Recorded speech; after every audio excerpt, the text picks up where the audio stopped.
चौधरी अभिनंदन जैन नंदू और विमल जैन इटावा। 24 करोड़ रुपए गबन के मामले में 10 पर रिपोर्ट, उप महाप्रबंधक की तहरीर पर कार्रवाई, कई कर्मचारी निलंबित चल रहे।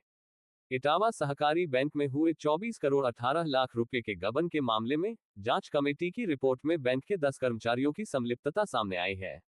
मामले में उप महाप्रबंधक की तहरीर पर 10 कर्मचारियों के खिलाफ रिपोर्ट दर्ज की गई है।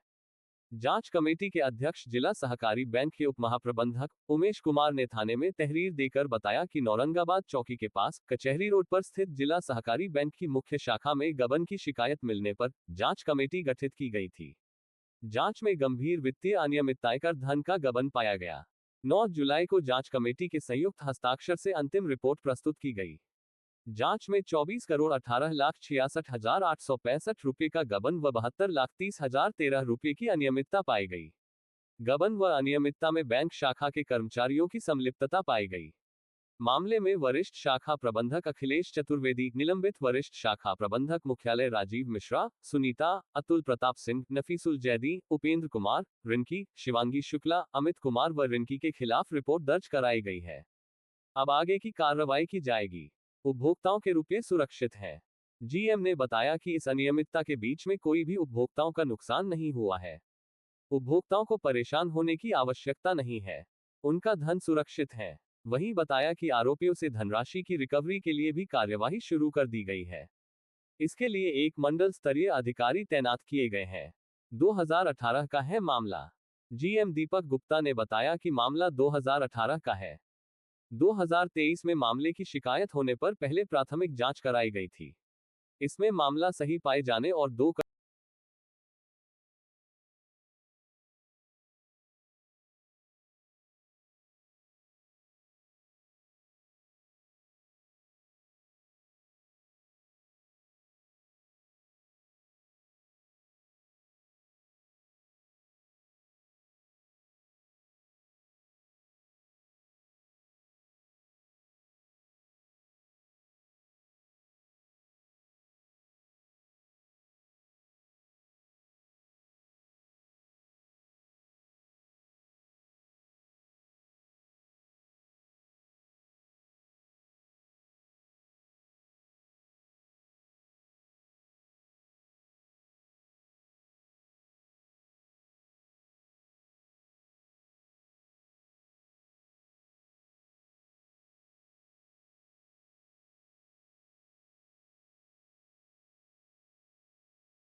चौधरी अभिनंदन जैन नंदू और विमल जैन इटावा। 24 करोड़ रुपए गबन के मामले में 10 पर रिपोर्ट, उप महाप्रबंधक की तहरीर पर कार्रवाई, कई कर्मचारी निलंबित चल रहे।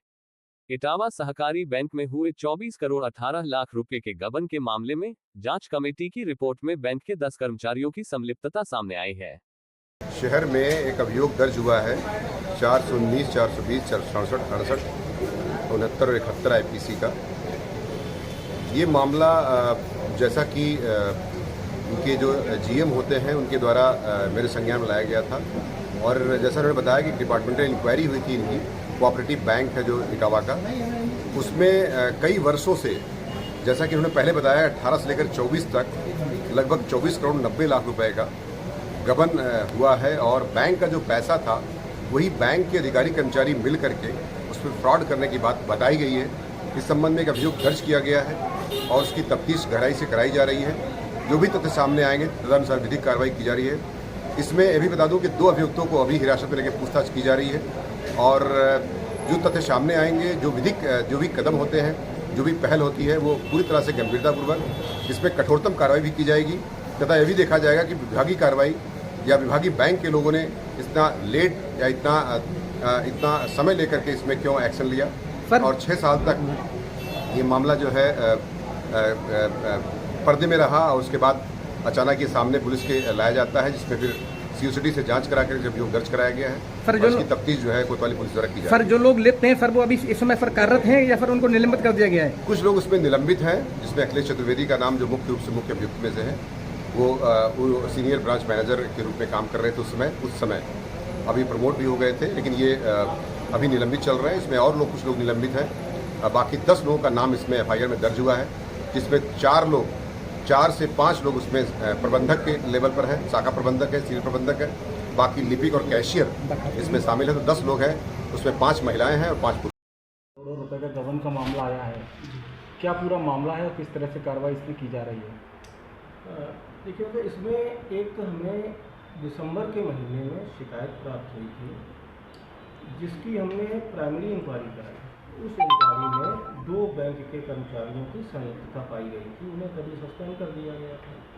उसके बाद एक कमेटी बना के, क्योंकि बैंकिंग एक वित्तीय संस्थान है और बहुत ब्रॉड वर्क होता है, तो उसकी कमेटी बना के हमने विस्तार की जांच कराई। जो जांच कमेटी बनी थी उसने अपनी हमें 9 जुलाई को रिपोर्ट सबमिट की, जिसमें ये 24 करोड़ के लगभग की अनियमितताएँ, गबन वगैरह प्रदर्शित हुआ। तो उसी समय उन सभी कर्मचारियों को जितने भी इन्वॉल्व थे निलंबित किया गया और उसमें जो अध्यक्ष जांच कमेटी रहे उनको एफआईआर करने का ऑर्डर किया गया, जिसके क्रम में ये एफआईआर है। इस पूरे प्रकरण में जो भी पैसा इन्वॉल्व रहा है वो बैंक का है। इसमें कस्टमर का धन पूर्णतः सुरक्षित है, किसी कस्टमर के कोई भी धनराशि का अनियमितता नहीं है। कितने लोग इसमें शामिल हैं, उसमें कितने लोगों की और किस किस पद पर रहे हैं? इसमें टोटल 10 कर्मचारी इन्वॉल्व पाए गए हैं। इसमें 3 senior branch manager, 1 junior branch manager, बाकी के क्लर्क कम कैशियर। ये जांच कितने समय से चल रही थी? कब प्रारंभ हुई थी जांच? ये जांच का ऑर्डर हमने दिसंबर के महीने में दिया था। सन कौन सी थी? दिसंबर 2023। अच्छा, आपकी जो एफआईआर दर्ज हुई उसमें बताया जा रहा है कि 2018 से लेकर 2024 तक जो अनियमितताएं हुई हैं उनकी डेट्स ये निकली है 18 जो अनियमितताएं हुई हैं वो निकल के ये किस तरीके से ये किया गया? ये डिटेल जांच अभी इसकी चल रही है। ये जो प्राइमरी रिपोर्ट निकल के आई थी अभी उसके आधार पर त्वरित हम एक्शन लिया है, जिससे कि आगे कोई भी ऐसी समस्या उत्पन्न ना हो। बाकी जो भी स्थिति निकल के आएगी वो आप लोग। सर एफआईआर लिखाने के बाद अभी तक पुलिस ने किसी को गिरफ्तार किया है? ये सूचना अभी ऑफिशियली मेरे पास नहीं है, परंतु सुना है पुलिस इसमें कुछ एक्शन कर रही है। सर ये बताएं, मान लीजिए कि ये आदमी अभी तक निलंबित कर दिया आपने, क्या भविष्य में ये इनको सब क्या नाम बर्खास्त भी किया जाएगा?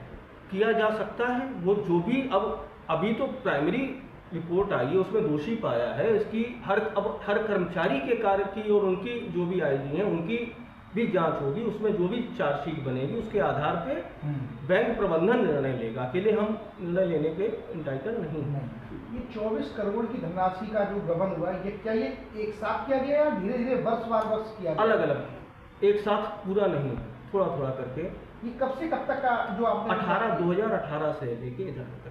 तो बैंक को 2024 में पता चला, इससे पहले जो बैंक की जो क्लोजिंग होती थी उसमें ये चीज़ क्यों नहीं पता चल पाई? ये जो ब्रांच लेवल पे वर्क किया जाता रहा वो बहुत ही संतुलित रूप से किया जाता रहा, तो उसमें डिटेल जो निकल के आती रही, जो भी बैलेंस शीट्स बनती रही उसमें ये चीज़ें कभी उजागर नहीं हुई।